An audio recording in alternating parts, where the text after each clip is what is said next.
अस्सलाम वालेकुम dear students and welcome once again our YouTube channel Mariam academy.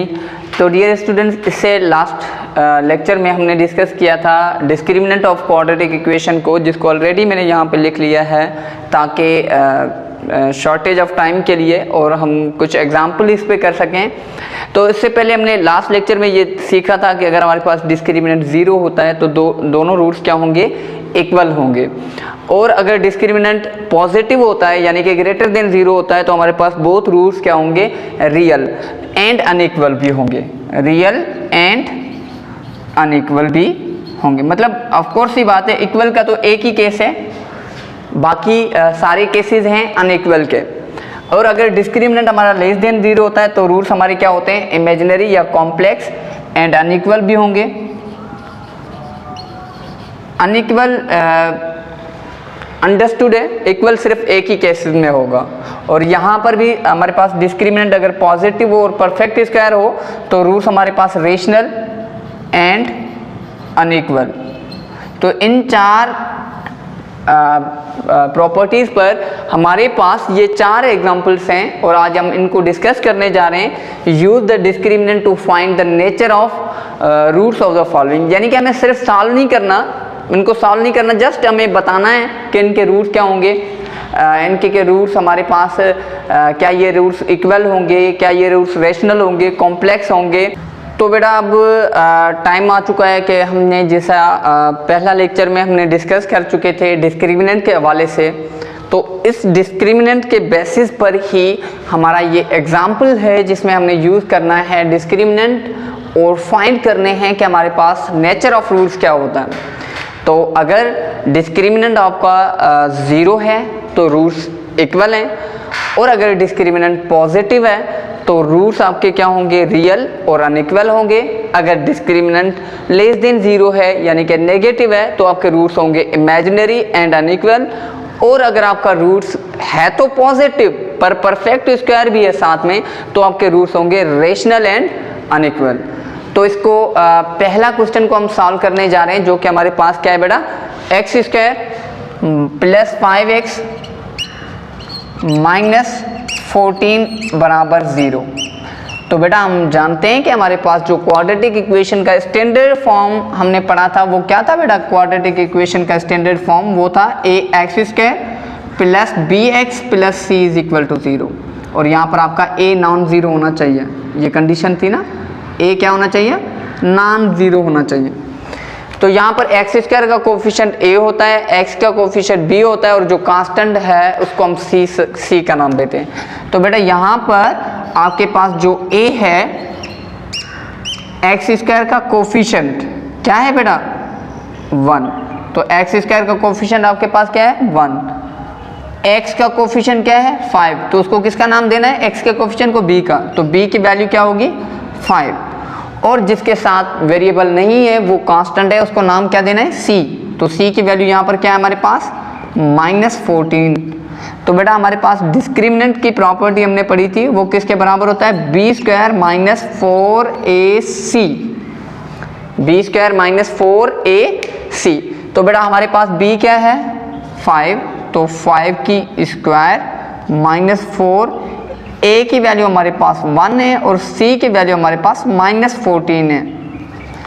तो बेटा 5 की स्क्वायर 25 माइनस 4 1 ज़ा 4, पहले तो आप माइनस इंटू माइनस मल्टीप्लाई कर दो, ये हो जाएगा प्लस 4 1 ज़ा 4, 4 को आप 14 से मल्टीप्लाई करोगे तो ये कितना आ जाएगा, 14 मल्टीप्लाई बाय 4, 4 4 ज़ा 16, 6 1 ऊपर, 4 1 ज़ा 4 एंड 1 5, तो ये आ जाएगा आपका 56।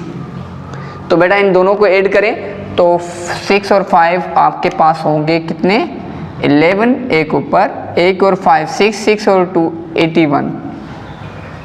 तो बेटा 81 पहली चीज़ तो आपका डिस्क्रिमिनेंट क्या आ गया, ग्रेटर देन 0। और 81 आपका ग्रेटर देन 0 है। ग्रेटर देन 0 के लिए हमारे पास दो कंडीशन है, या तो ग्रेटर देन 0 होगा तो रूट्स हमारे पास रियल अनइक्वल होंगे। सेकंड कंडीशन है कि अगर ग्रेटर देन 0 हो पर परफेक्ट स्क्वायर हो। अब हमें चेक करना है कि क्या ये सिर्फ परफेक्ट स्क्वायर में है या नहीं है। तो बेटा देखिए हम 91 को ऐसे भी लिख सकते हैं ना, 91 को लिख सकते हैं आल्सो 91 को 9 का स्क्वायर लिख सकते हैं, सॉरी 81 को, तो 81 को हम लिख सकते हैं 9 का स्क्वायर। इसका मतलब इसका ये परफेक्ट स्क्वायर नंबर है।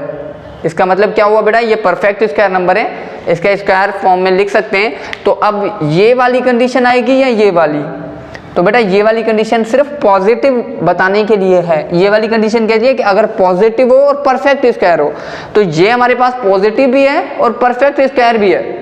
तो हमारे पास रूट्स क्या होंगे बेटा, रूट्स हमारे पास होंगे रेशनल एंड अनइक्वल 10। तो यहाँ पर मैं लिख लेता हूँ 10 हमारे पास जो रूट्स हैं बेटा, 10 रूट्स और रेशनल हैं तो रियल होंगे, मतलब 10 द रूट्स आर, ऐसे लिख सकते हैं रियल, रेशनल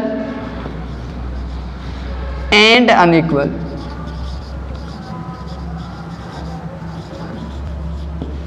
तो बेटा आप क्या करें, यहाँ तक अगर आपको समझ में आया और कोई भी अगर क्वेश्चन हो, कोई भी क्वेश्चन आप पूछना चाहें तो कमेंट में पूछ सकते हैं, और आप इसको नोट कर लें, स्क्रीनशॉट ले लें या वीडियो को पॉज करके नोट करें, तब तक हम दूसरे पार्ट सॉल्व करते हैं।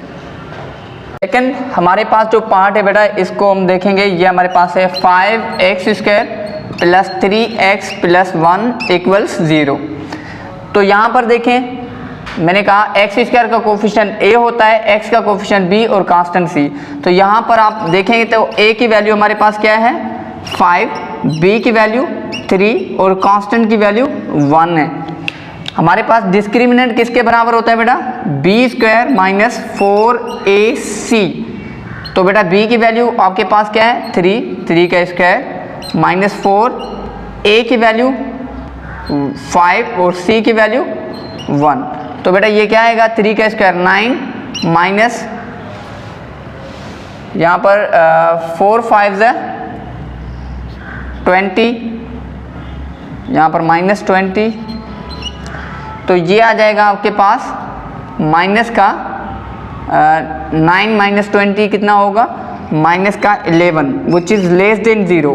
डिस्क्रिमिनेंट क्या आ रहा है बेटा, लेस देन 0 आ रहा है। तो हमारे पास रूट्स क्या होंगे, डिस्क्रिमिनेंट लेस देन 0, तो roots are imaginary and unequal. तो यहाँ पर लिखेंगे roots are imaginary, roots are imaginary and unequal, roots are imaginary and unequal. Okay, now ये क्वेश्चन सेकंड को हमने सॉल्व किया, अब हमने थर्ड को सॉल्व करना है। तो आप इसको लिख लें, या तो स्क्रीनशॉट ले लें या तो वीडियो को पॉज करके इसको लिख लें, तब तक हम थर्ड को सॉल्व करते हैं। x² - 9x + 5 = 0। तो यहाँ पर अब इसको सॉल्व करना है बेटा। तो x² का कोफिशिएंट क्या होता है a, तो हेयर a की वैल्यू हमारे पास 1, x का कोफिशिएंट होता है b, तो b की वैल्यू -9 और कांस्टेंट हमारे पास होता है c, तो c का वैल्यू क्या है बेटा 5 है, c का वैल्यू 5। तो चलें डिस्क्रिमिनेंट हमारा किसके बराबर होता है b² - 4ac। तो बेटा b की वैल्यू क्या है हमारे पास -9, तो यह रखेंगे -9 का स्क्वायर -4, a की वैल्यू आपके पास 1 और c की वैल्यू 5 है। तो यहाँ -9 का स्क्वायर क्या हो जाएगा बेटा, -9 का स्क्वायर होगा 81, -4 1 = 4 एंड 4 5 = 20। तो ये आएगा 81 - 20, तो ये कितना आ जाएगा आपके पास 61। और 61 चेक करें तो ग्रेटर देन 0 है, 61 बेटा क्या है ग्रेटर देन 0। अगर डिस्क्रिमिनेंट आपका ग्रेटर देन 0 होगा तो आपके रूट्स क्या होंगे बेटा रियल एंड अनइक्वल। तो roots are real and unequal. तो यह यहाँ पर लिखना है 10 roots are real and unequal, roots are real and unequal. Clear है बेटा। नाउ अभी ये लास्ट वाला सॉल्व करने जा रहे हैं, तो अगेन स्क्रीनशॉट ले लें। नाउ बेटा it's time to solve this question and this is not so simple like that. तो बेटा सबसे पहले तो हमारे पास जो फोर्थ नंबर इक्वेशन है वो है 9x² बराबर 6x माइनस 1 बराबर 6x माइनस 1। तो बेटा यहाँ पर सबसे पहले तो इसको आप इक्वेशन फॉर्म में कन्वर्ट करें। तो ये इक्वेशन में जब आप इसको कन्वर्ट करेंगे ये हो जाएगा 9x² माइनस 6x, इसको इस तरफ लेकर आएंगे माइनस 6x, और माइनस 1 को भी इस तरफ लेकर आएंगे तो प्लस 1 बराबर 0, क्योंकि क्वाड्रेटिक इक्वेशन होती है ax² plus bx plus c is equal to 0। तो राइट साइड आपका क्या होता है 0 होता है। तो अब ये हो गया आपका क्वाड्रेटिक इक्वेशन का स्टैंडर्ड फॉर्म। तो यहाँ पर x² का कोफिशिएंट क्या होता है a, तो हेयर आपके पास a की वैल्यू 9, x का कोफिशिएंट b की वैल्यू -6 और कांस्टेंट c होता है उसकी वैल्यू 1 है। तो आपके पास डिस्क्रिमिनेंट किसके बराबर होता है b² माइनस 4ac। तो बेटा यहाँ b की वैल्यू क्या है आपके पास, b की वैल्यू -6 है उसका स्क्वायर माइनस 4, a की वैल्यू 1, a की वैल्यू 9 और c की वैल्यू 1। तो बेटा -6 का स्क्वायर 36 और 4 9 है 36, तो 36 माइनस 36 ये दोनों 0। डिस्क्रिमिनेंट क्या आ गया आपके पास 0। जब डिस्क्रिमिनेंट 0 हो तो बेटा रूट्स क्या होते हैं, रूट्स आर इक्वल। तो यहाँ पर आपके रूट्स क्या होंगे, roots are equal, this is your answer. यानी कि बोथ रूट्स क्या होंगे बेटा आपके इक्वल होंगे। तो बेटा आज के इस लेक्चर में हमने डिस्क्रिमिनेंट से रिलेटेड एग्जांपल्स किए। अगला जो लेक्चर होगा इंशाल्लाह उसमें हम एक्सरसाइज के क्वेश्चंस को सॉल्व करेंगे। तब तक के लिए खुदा हाफिज़।